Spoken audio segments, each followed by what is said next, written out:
Olá, sejam bem-vindos ao Agrologia. Meu nome é Matheus Martins de Souza, sou técnico em agropecuária e estudante de engenharia agronômica. Hoje vamos descobrir o porquê as plantas ficam tão cansadas a ponto de deitarem nas plantações.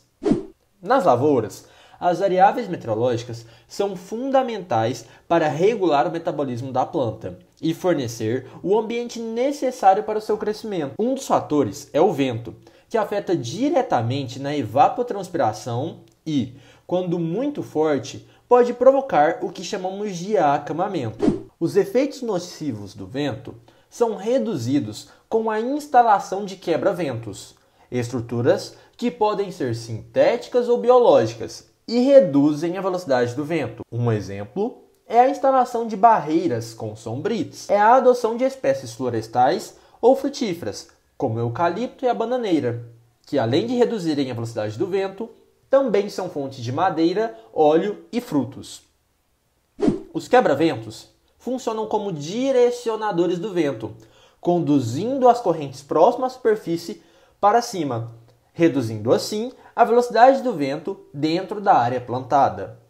Essa redução depende de vários fatores, como a topografia da área, onde, nos locais mais declivosos, a área abrangida pelo quebra-vento é menor e regiões com instabilidade atmosféricas também influenciam negativamente na efetividade dos quebra-ventos.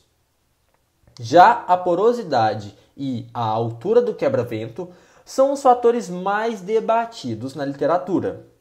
A altura do quebra-vento deve ser de no mínimo 2 a 3 vezes a altura da cultura que se objetiva proteger e influencia diretamente na extensão da área protegida.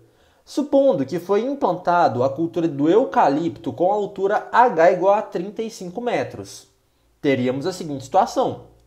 Antes do quebra-vento, ou barlavento, a uma distância de 4H dos eucaliptos, ou seja, 4 vezes a altura de 35 metros, totalizando 140 metros, a velocidade do vento é reduzida em até 20%.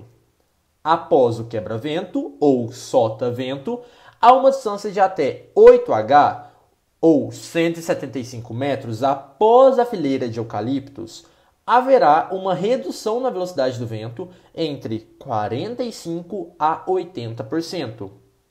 Entre 8H a 12H, a velocidade do vento será entre 30% a 50% menor, enquanto que até 20H, a velocidade do vento será de até 30% menor.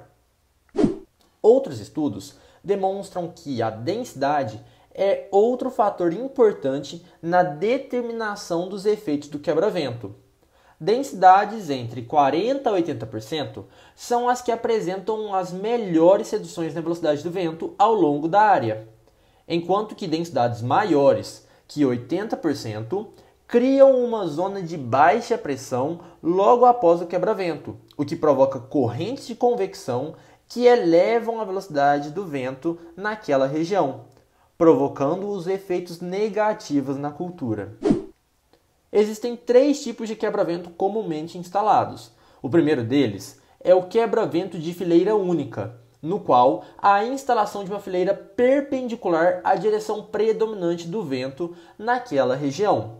O segundo é o de fileiras múltiplas, em que há, como o anterior, as fileiras alocadas perpendicularmente à direção predominante do vento, com espaçamentos de 20 vezes a altura do quebra-vento. E o terceiro tipo é o quebra-vento em forma de grid, no qual há a instalação de quebra-ventos em toda a extremidade da lavoura, reduzindo assim a velocidade dos ventos advindo de qualquer direção.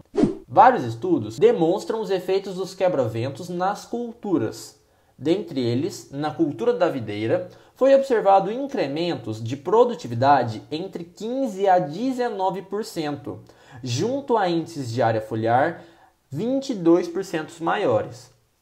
Na cultura do café, a instalação de leguminosas como quebra-ventos reduziu significativamente a incidência de pragas naquela cultura, uma delas o bicho mineiro, ao longo de todo o ano produtivo. Além disso, os quebra-ventos também reduzem a erosão eólica na área, por reduzirem a velocidade do vento na região. Portanto, a utilização de quebra-ventos deve levar em conta diversos fatores, dentre eles o efeito da velocidade do vento média na região sobre a cultura explorada. Logo, o seu custo de implantação e a redução na área cultivada devem representar valores menores à taxa de risco da cultura. Para isso, a adoção de espécies florestais ou frutíferas garantem uma lucratividade sobre aquela área não utilizada pela cultura principal.